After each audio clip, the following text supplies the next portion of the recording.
우리가 이 구원 문제라든지 이런 문제를 이런 식으로 생각을 해본다면은, 그렇다면 우리가 평소에 생각하고 있던 그런 신앙생활이라는 것도 조금은 의미가 달라질 수 있습니다. 그냥 나 혼자 착하게 주일 성수하고 교회 나가서 기도하고 예배드리고 이런 걸 넘어서서 우리가 속한 이 공동체 속에서 우리의 이웃과 함께 살아가는 그런 우리의 삶의 모습 자체가 곧 신앙생활이라는 말씀입니다.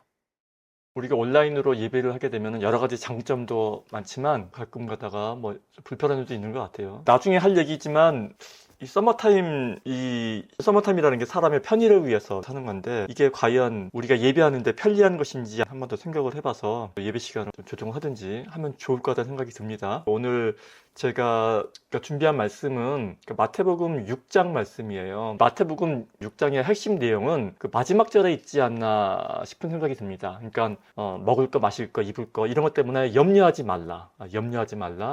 하나님 아버지가 다 아시고 채워주시니까 너희는 염려하지 말고 먼저 그의 나라와 그의 의를 구하라 라는 메시지가 아마 6장의 핵심 메시지가 아닐까, 이런 생각이 듭니다. 한마디로 염려하지 말라라는 것이지요.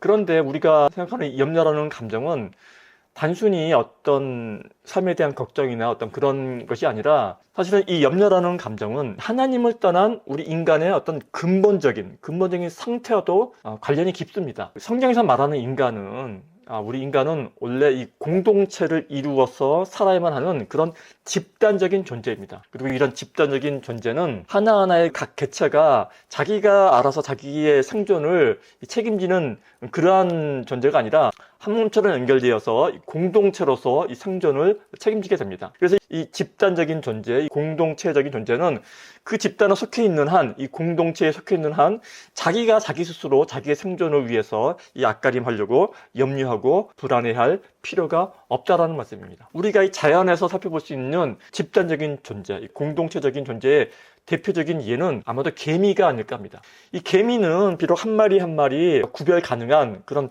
개체로서 분명히 존재하지만, 그러나 동시에 이 개미는 개미 군집을 이루어야만 살아갈 수 있는 그러한 집단적인 존재입니다. 즉, 이 거대한 개미 집단이, 개미 공동체가 한 몸을 이루고 있다는 것입니다. 그래서 이 개미 군집에 속한 개미는 자신을 개별된 하나의 개체로 인식하기보다는 하나의 커다란 공동체의 이 군집의 한 지체로서, 한 개체로서 인식을 한다는 것입니다. 개미에게 배우라는 말씀이 있죠. 이 개미에게 배우라고 하는 그런 구약의 말씀 또한 이 표면적으로는 개미처럼 부지런하게 열심히 살아라, 일하라 이런 의미도 물론 있겠지만은, 보다 깊은 뜻으로는 바로 이러한 개미의 자신을 공동체의 일원으로서 그 안의 지체로서 생각하는 이러한 모습을 염두에 둔 말씀일 것입니다. 이 인간이라는 존재 또한 이 개미와 마찬가지로 구분된 개체로서 존재를 하지만은, 그러나 애당초 우리는 이 하나님과 연결되어서 전체가 한 몸을 이룬 그런 집단적인 존재, 이 공동체적인 존재로 지음을 받았다는 것입니다. 그런데 이 창세기 이 선악과 사건 이후에 그 인간이 하나님과의 연결고리가 끊어지면서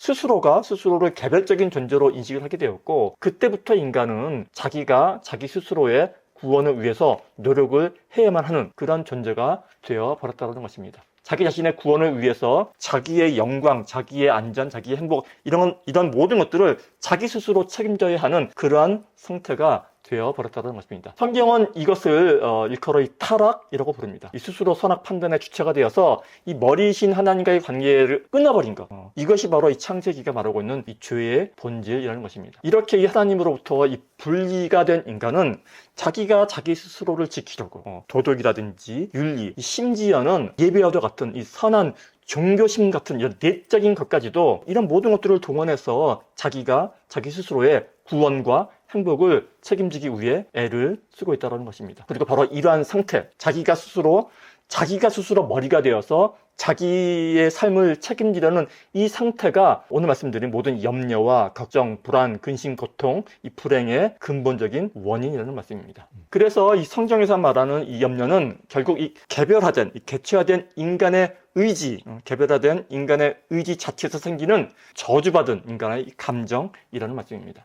그렇게 본다면은 구원이란 다름 아닌 이 하나님께서 이렇게 각자 자기 힘으로 살아남으려는 인간의 나라, 이 땅의 나라의 백성들을 이 하나님께서 이 그리스도의 십자가 사건을 통해서 다시금 건져내신 그러한 사건을 말한다고도 볼 수 있을 것입니다. 우리를 다시 하나님께 접붙여진 존재, 그렇죠? 다시 하나님께 접붙여진 존재, 그 이전의 그 공동체적인 그 집단적인 존재의 모습으로 다시금 회복시키는 과정을 말한다고 볼 수도 있을 것입니다. 하나님이라는 머리에 딱 붙어서 우리가 애당초 처음에 지어진 그 집단적인 존재, 이 공동체적인 존재로 다시 지어져 가는 그런 과정이 바로 우리가 말하는 구원의 여정이고, 이 과정 속에서, 이러한 과정 속에서 자연적으로 염려라든지 걱정, 불안 이런 것들이 힘을 잃게 되고, 그리고 그 가운데서 우리가 누리는 그런 평안함이야말로 그 소위 말하는 already not yet, 이미 와 있는 구원의 모습이라는 것이죠. 이렇게 우리의 염려 문제는 곧바로 우리의 구원 문제와 연결되어 있기 때문에, 그래서 예수님께서 그 중요한 산상수훈 말씀 속에서 그 염려 문제를 이렇게 비중 있게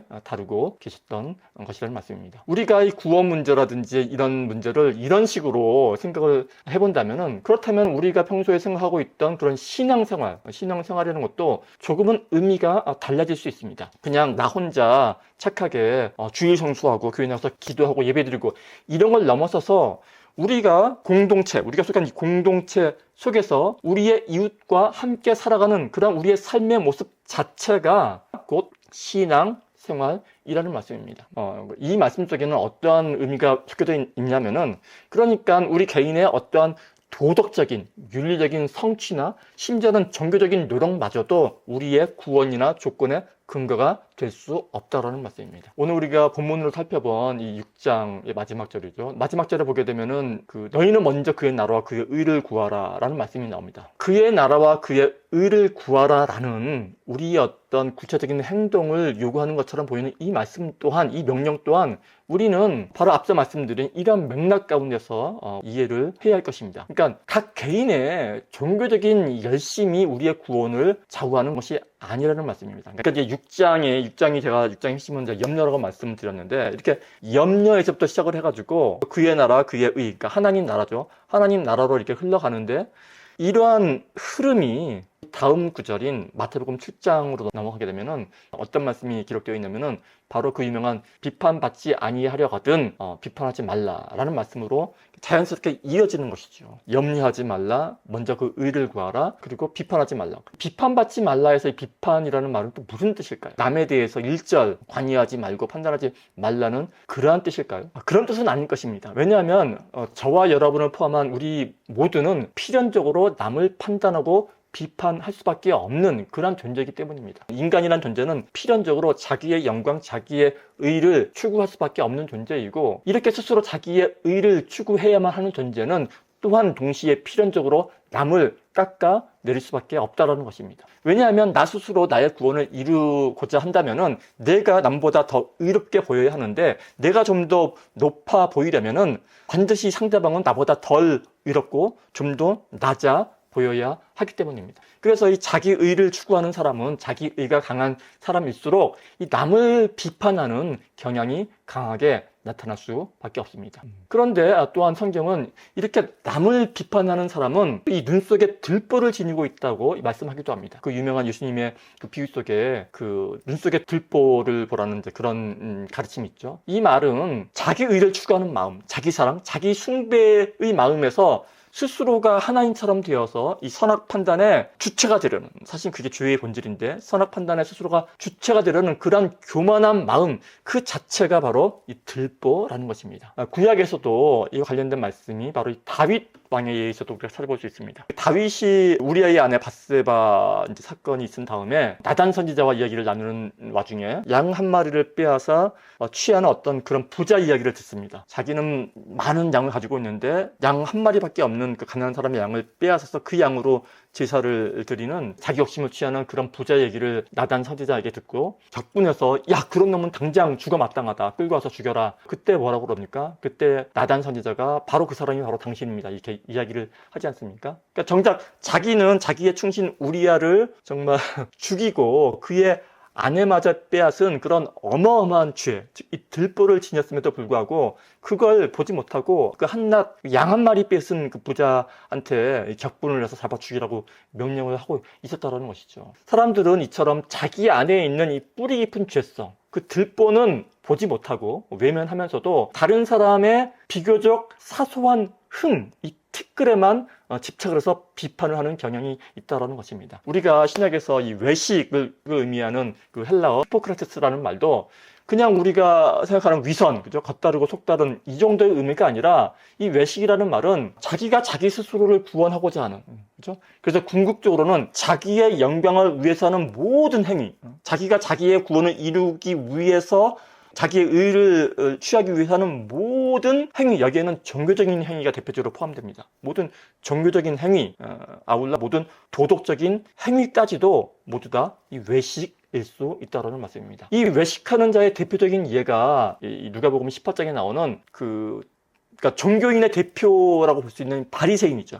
바리새인의 기도가 대표적으로 외식하는 자의 예가 된 것도 바로 그러한 이유에서일 것입니다. 겉보기에는 너무나 경건한데, 겉보기에는 너무나 깨끗하고 경건한데 그 중심에는 철저히 이 자기의 의를 추구하고자 하는, 그래서 이 다른 사람을 비판해서 깎아내리고자 하는 이 자기 숭배가 떡하니 자리 잡고 있었던 것입니다. 이러한 자기 의에 기반한 인간의 도덕, 윤리, 선행은 그것이 아무리 겉으로 보기에는 선해 보일지라도 결국에는 하나님의 심판을 피할 수 없다라는 게 아마 산상수훈 가운데 염려하지 말라 이 본문 가운데 숨겨진 그런 메시지가 아닐까 하는 것입니다. 우리의 신앙의 여정에서 가장 중요한 순간은 우리와 같은 신자 우리 자신 안에도 그러한 아주 그냥 외식하는 자와 같은, 성경에서는 개와 돼지와 같은 본성이라고 말씀하기도 하는데 그러한 본성이 아주 뿌리 깊게 자리 잡고 있다는 것을 처절히 깨닫는 순간일 것입니다. 내 안에 뿌리 깊이 박힌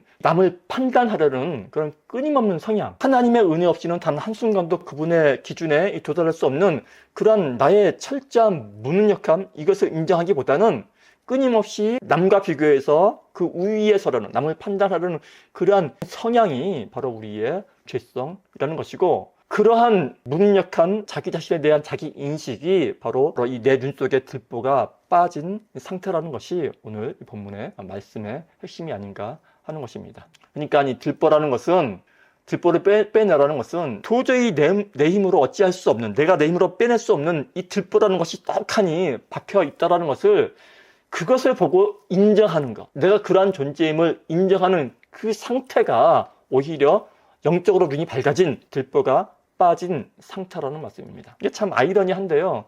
사실 말씀을 가만히 묵상하다 보게 되면은 그런 말이 안 되는 상태가 오히려 말이 되는 그러한 경험을 참 많이 하게 됩니다. 그래서 말씀을 맺자면은, 오늘 이야기의 핵심을 제가 간단히 또 요약을 해보자면은, 우리가 세상 가운데 사는 모든 염려와 걱정, 이 불안의 감정은 우리가 애당초 어떻게 지어진 존재인지, 우리가 어떠한 존재인지를 봐도 깨닫지 못함에서 오는 그러한 우리의 어리석은 이 원초적인 감정이라는 것입니다. 그리고 이런 근원적인 염려와 불안의 감정은 우리가 원래 지어진 자리, 즉 이 창조주 하나님과의 관계를 회복하게 될 때, 이 하나님과의 관계를 우리가 회복하게 될 때에 자연스럽게 소멸하는 그러한 감정에 불과하다라는 말씀입니다. 사랑하는 우리 좋은 친구 교회 형제자매 여러분, 성경은 이렇게 우리에게 염려하지 말라라고 말씀하는데, 이 염려와 걱정과 두려움과 근심과 불안은 우리가 애당초 있어야 할 자리를 벗어났을 때 그때 오는 감정에 불과합니다. 그리고 우리가 있어야 할 자리는 언제나